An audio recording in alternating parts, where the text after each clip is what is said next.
चलिए जवाब देना है। कहेंगे सर पर्यावरण दिवस जो मनाते हैं कब मनाते हैं, तो आप कहेंगे सर ये मनाते हैं 5 जून को मनाते हैं, यानी आपका आंसर क्या हो जाएगा सर, यहाँ पर सी हो जाएगा 5 जून, जो कि सभी का जवाब यहाँ पर राइट हो जाएगा। यहाँ पर देखा जाए सर जी 11 जुलाई को क्या मनाते हैं, एक बार कमेंट करेंगे। 11 जुलाई को मनाते हैं विश्व जनसंख्या दिवस। क्या मनाते हैं, विश्व जनसंख्या दिवस जो आपकी है, ये एग्जाम में बहुत बार पूछा जा चुका है।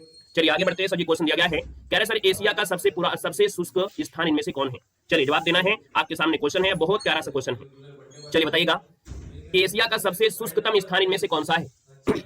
तो एशिया की बात किया है तो आप कहेंगे सर ये है आपकी जकोबाबाद है। क्या है सर, जकोबाबाद है। यहाँ पर देखा जाए तो आपका आंसर क्या हो जाएगा, बी नंबर है, यहाँ पर राइट हो जाएगा। एक कभी कभी ऑप्शन में और मिल जाता है, वो जो आपका होता है अदन, है ना, यमन का जो आपका अदन है, जल्दी मिलेगा नहीं, याद रखना इसका आंसर आपका बी नंबर है, राइट हो जाएगा। आगे बढ़ते हैं सर, क्वेश्चन दिया गया है कि वर्ल्ड वाइड वेब के आविष्कारक इनमें से कौन है। चलिए जवाब देना है कि वर्ल्ड वाइड वेब के आविष्कारक इनमें से कौन है। यहाँ पर देखा जाए सर जी जो www लिखा होता है ना, www यानी हमने कहा सर जी इसकी जो आपके आविष्कार किया था वो किसने किया था। तो यहाँ पर देख सकते हैं आपका आंसर आ रहा है ए नंबर, बिल्कुल सही है, टिम बर्नर्स-ली ने किया था, टिम बर्नर्स-ली ने किया था। याद रखिए जो आपके वैज्ञानिक वो आपके कहां से थे, तो ये जो आपके थे अमेरिका के वैज्ञानिक थे, और देखा जाए इन्होंने जो खोज किया था ये किया था आपके 1989 में इसकी खोज की थी, यानी जवाब जो आपका दिया है वो आपका फर्स्ट नंबर बिल्कुल सही हो जाएगा। आइएगा नेक्स्ट क्वेश्चन दिया गया है और आपसे यहाँ पर कह रहा है भारत में किस प्रकार के रेशम का उत्पादन सर्वाधिक होता है। चलिए बताइएगा, यहाँ पर कह रहा है कि भारत में जो सबसे ज्यादा रेशम का उत्पादन होता है ये कौन सा रेशम होता है। यहाँ पर देखा जाए तो आपका दिया है मूंगा है, सिल्क है, टसर है और आपका एरी दिया गया है। तो भैया यहाँ पर देखा जाए तो आपका जो आंसर दिया गया है इनमें से क्या बनेगा। बहुत अच्छे, यहाँ पर देखिए आपका जो आंसर है वो आपका मूंगा हो जाएगा। इसको हम लोग एक नाम और जानते हैं जिसे बोलते हैं सहतूत रेशम। क्या बोल देते हैं, सहतूत रेशम बोल देते हैं, सहतूत रेशम, सहतूत रेशम बोला जाता है, सहतूत रेशम बोला जाता है, सहतूत रेशम। इसी बोलते हैं मालबर, क्या बोलते हैं, इसी बोलते हैं मालबर सिल्क के नाम से जानते हैं। तो आपका जो आंसर हो जाएगा सर जी क्या हो जाएगा, ए नंबर इसका यहाँ पर राइट हो जाएगा, याद रखना है, ठीक है ना। आइएगा सर नेक्स्ट क्वेश्चन में आते हैं। क्वेश्चन आपसे अगला पूछा गया है, कह रहा है कि भारत में किस राज्य का क्षेत्रफल सबसे कम है, और सबसे कम दिया है, इसका मतलब तो आप लोग तुरंत जान सकते हैं कि सर जी सबसे कम जो आपका है वो किसका है। बहुत अच्छे, वेरी गुड। यहाँ पर देखो सबसे कम क्षेत्रफल जो आपका है वो किसका है, तो आप कहेंगे सर इसका आंसर हो जाएगा गोवा, यानी गोवा जो आपका है इसका क्षेत्रफल सबसे क्या है, कम है, ऑप्शन आपका बी बनेगा। आगे बढ़ते हैं सर, क्वेश्चन दिया गया है कि भारत का प्रथम गवर्नर जनरल इनमें से कौन था। चलिए जवाब देना है कि भारत का सबसे प्रथम गवर्नर जनरल पूछा गया है, यानी प्रथम गवर्नर जनरल कौन था। यहाँ पर ऑप्शन नंबर क्या हो जाएगा, तो ये नंबर हो जाएगा लॉर्ड विलियम बेंटिंग। क्या हो जाएगा, लॉर्ड विलियम बेंटिंग भारत के प्रथम गवर्नर जनरल थे।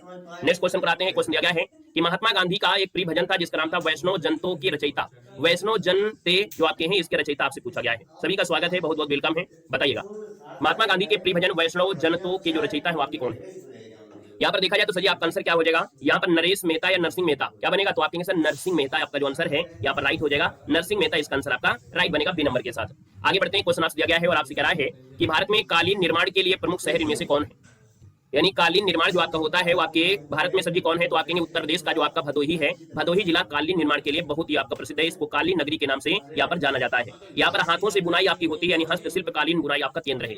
आइएगा नेक्स्ट क्वेश्चन में आते हैं। क्वेश्चन दिया गया है कि ऊर्जा का सर्वाधिक उत्पादन कौन सा देश करता है। यहाँ पर जवाब देना है ऊर्जा का सर्वाधिक उत्पादन कौन सा देश करता है। तो यहाँ पर साथ याद रखना है ऊर्जा का सर्वाधिक उत्पादन जो करता है वो आपका चीन करता है। क्या करता है, चीन करता है।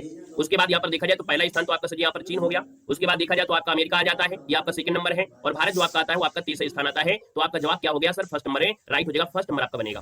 आइएगा नेक्स्ट क्वेश्चन पर आते हैं। क्वेश्चन आपसे अगला पूछा गया है, कह रहा है सर जी शिक्षक दिवस कब मनाया जाता है। शिक्षक दिवस पूछा गया है, शिक्षक दिवस तो आप कहेंगे शिक्षक दिवस 5 सितंबर को मनाते हैं, यानी आंसर नंबर आपका फर्स्ट यहाँ पर राइट हो जाएगा, याद रखना है। साथ में आप लोग अभी तक हमारे जीके जीएस के इनमें से कौन है, चलिए साथ ही बताना है माई टूथ के जो लेखक है इनमें से कौन हो जाएंगे। माई टूथ दिया गया है तो आप कहेंगे सर माई टूथ दिया है, यानी आपका आंसर जो बनेगा इनमें से क्या बनेगा। यहाँ पर जवाब आ गया है सर ये आपके हैं इंदिरा गांधी है। कौन है, इंदिरा गांधी दिया गया है, इंदिरा गांधी। माई ट्रुथ दिया है, माई एक्सपेरिमेंट नहीं दिया है, याद रखना। अगर आपसे दिया गया होता माई एक्सपेरिमेंट विद ट्रुथ होता तो आप लोग गांधी जी लगा देते, लेकिन सर जी यहाँ पर जो आंसर दिया है वो आपका इंदिरा गांधी इसका आंसर है, राइट हो जाएगा। आगे बढ़ते हैं सर, क्वेश्चन दिया गया है नेहरू समिति के अध्यक्ष इनमें से कौन थे। नेहरू समिति के जो अध्यक्ष थे सर जी इनमें से कौन थे, नेहरू समिति के अध्यक्ष पूछा गया है। बहुत प्यारा सा क्वेश्चन दिया गया है और आपसे कह रहा है नेहरू समिति के अध्यक्ष इनमें से कौन थे। जवाब देखिए यहाँ पर आ रहा है सर ये मोतीलाल नेहरू है, मोतीलाल नेहरू। यानी नेहरू समिति सर जी कब आई थी, तो नेहरू समिति जो आपकी है ये 1928 में, कब 1928 में यहाँ पर समिति थी। अध्यक्ष जो थे पंडित मोतीलाल नेहरू थे, जिन्होंने इस भारत के संविधान का मसौदा तैयार करने वाली एक समिति की अध्यक्षता किया था। तो यहाँ पर देखा जाए जो जवाहरलाल नेहरू कौन थे, तो जवाहरलाल नेहरू इसके सचिव आपके बने थे। तो आइएगा नेक्स्ट क्वेश्चन में आते हैं। क्वेश्चन आपसे अगला पूछा गया है, यहाँ पर कह रहा है एग्जाम वॉरियर्स के लेखक इनमें से कौन है। बिल्कुल सेम टू सेम क्वेश्चन आपको मिलेंगे, इसलिए हम आपको ऐसे क्वेश्चन लेकर आ रहे हैं जो परीक्षा में बिल्कुल रामबाण आपके होंगे।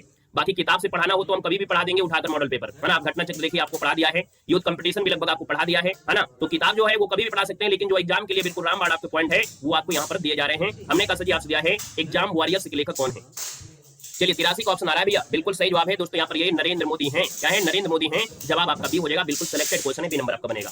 नेक्स्ट क्वेश्चन देखो दिया है और आपसे कह रहा है कि अगस्त प्रस्ताव भारत कब आया था। अगस्त प्रस्ताव भारत में कब आया था? तो अगस्त प्रस्ताव याद रखना भारत में आया था 1940 में। कब सर? 1940 में। तो कभी कभी डेट भी पूछ लेता है सर जी। 8 अगस्त को याद रखना है, 8 अगस्त 1940 को सर जी याद रखना अगस्त प्रस्ताव आया था। उस समय जो आपके भारत में वायसराय था वो कौन था? लॉर्ड लिनलिथगो था, है ना। यानी उस समय अगर आपसे पूछे कि वायसराय जो आपका था वो कौन था, पूछा भी जाता है। उस समय जो वायसराय कौन था, तो यहाँ पर आपका लिनलिथगो था। कौन था? लिनलिथगो था। लिनलिथगो आपका हो जाएगा, लिनलिथगो हो जाएगा, याद रखना है, ठीक है ना। लिनलिथगो आपका हो जाएगा, लिनलिथगो आपको करना है, लिनलिथगो, ठीक है ना। यहाँ पर सर जी आगे बढ़ते हैं। क्वेश्चन आपसे अगला पूछा गया है और आपसे कह रहा है, क्वेश्चन दिया गया है कि व्यक्तिगत सत्याग्रह के प्रथम सत्याग्रही इनमें से कौन थे?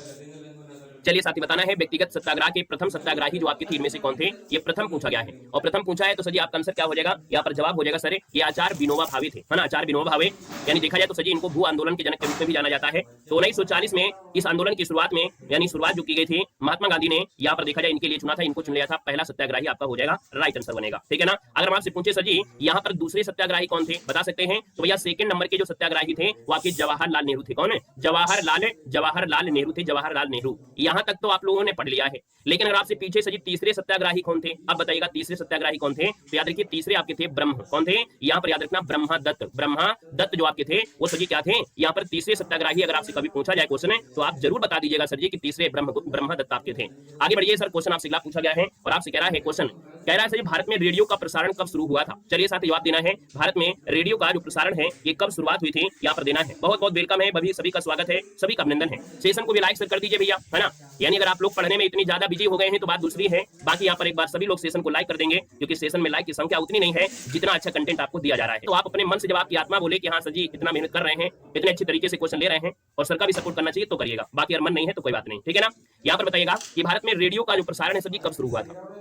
देखिए 86 नंबर है और याद रखना ये 1927 में हुआ था। 1927 में रेडियो प्रसारण कुछ यहाँ पर देखा जाए तो इसमें से एक पॉइंट को समझिएगा, क्योंकि भैया क्या था, एक 1923 की घटना बताते हैं। पहले 1923 की एक घटना बताते हैं। 1923 में क्या हुआ था, मुंबई के रेडियो क्लब की शुरुआत हुई थी, जो देश का पहला प्रायोगिक प्रसारण था। लेकिन नियमित रूप से याद रखना ये 1927 है, ये नियमित रूप से आपका है, नियमित रूप से यानी नियमित रूप से ये जो आपका प्रसारण 1927 में आईबीसी यानी इंडियन ब्रॉडकास्टिंग कंपनी के साथ ये शुरुआत हो गई थी।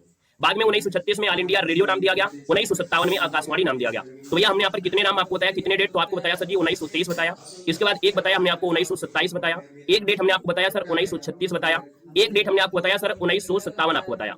सब जो जुड़े हैं इसी से जुड़े हैं। हमने कहा सर जी यहाँ पर देखा जाए तो आपके जो प्रसारण की जो नींव रखी गई थी वो आपकी इसमें थी। यहाँ पर देखा जाए नियमित रूप से अगर पूछे कि नियमित रूप से आपका हुआ 27 में, 36 में सर जी इसका जो नाम दिया गया था इसका नाम आईबीसी यानी देखा जाए तो इंडियन ब्रॉडकास्टिंग आपका था। यहाँ पर देखा जाए तो सर जी जो ऑल इंडिया रेडियो था, याद रखिए ऑल इंडिया रेडियो, याद रखिए all India radio, all India radio इसको कहा गया था। इसके बाद 1957 में इसको आकाशवाणी नाम दिया गया, आकाशवाणी नाम दिया गया था। याद रखना ये पॉइंट आपको नोट कर लेना है, यहाँ से जैसा क्वेश्चन पूछे वैसा जवाब देना है।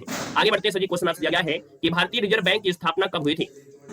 भारतीय रिजर्व बैंक की स्थापना से पूछा है तो आप कहेंगे सर 1935 में हुई थी। कब हुई थी? 1935 में। अगर आपसे डेट पूछे तो सर 1 अप्रैल, याद रखना है कि 1 अप्रैल 1935 को स्थापना हुई थी। यहाँ पर एक अधिनियम आया था 1934, उसके अकॉर्डिंग आपकी की गई थी। यहाँ पर आगे बढ़ते हैं। अच्छा, राष्ट्रीयकरण कब किया गया था? राष्ट्रीयकरण भी तो बता दीजिए सभी लोग। राष्ट्रीयकरण आपका हुआ था 1949 में, बिल्कुल सही है 1949 में। आगे बढ़ते हैं, क्वेश्चन दिया गया है और आपसे कह रहा है पृथ्वी दिवस कब मनाया जाता है? चलिए साथी बताना है पृथ्वी दिवस कब मनाते हैं। तो पृथ्वी दिवस मनाया जाता है 22 अप्रैल को मनाते हैं। कब मनाते हैं सर जी? 22 अप्रैल को पृथ्वी दिवस मनाया जाता है। और 22 मार्च को मनाते क्या है? जल दिवस मनाते हैं। क्या मनाते हैं? तो आपका जल दिवस जो मनाते हैं वो आपके 22 मार्च को मनाया जाता है, याद रखना है, ठीक है ना। आगे बढ़ते हैं, क्वेश्चन आपसे दिया गया है, कह रहा है दिल्ली भारत की राजधानी कब बनी थी? चलिए साथी, दिल्ली भारत की राजधानी कब बनी? चलिए, जब आपसे पूछा जाए सजी घोषणा यानी दिल्ली बनेगी भैया यहाँ पर भारत की राजधानी, आपकी जो घोषणा है वो आपकी सजी कब हुई? 11 में। लेकिन सजी राजधानी जो आपकी बनी थी वो बनी कब? तो आप कहेंगे सर इसका आंसर आपका सी के साथ है, राइट हो जाएगा 1912, इसका आंसर राइट हो जाएगा, है ना। और यहाँ पर सजी आगे बढ़ते हैं, क्वेश्चन आपसे अगला पूछा गया है और कह रहा है यहाँ पर क्वेश्चन है कि हिंदी किस भाषा का शब्द है? यानी जो आपकी हिंदी है ये किस भाषा से लाई गई है? यहाँ पर जो आपका आंसर बनेगा सर क्या हो जाएगा? तो आप कहेंगे सर ये आपकी फारसी भाषा का है। यानी सर हिंदी जो आपकी है, हिंदी ये फारसी भाषा की देन है।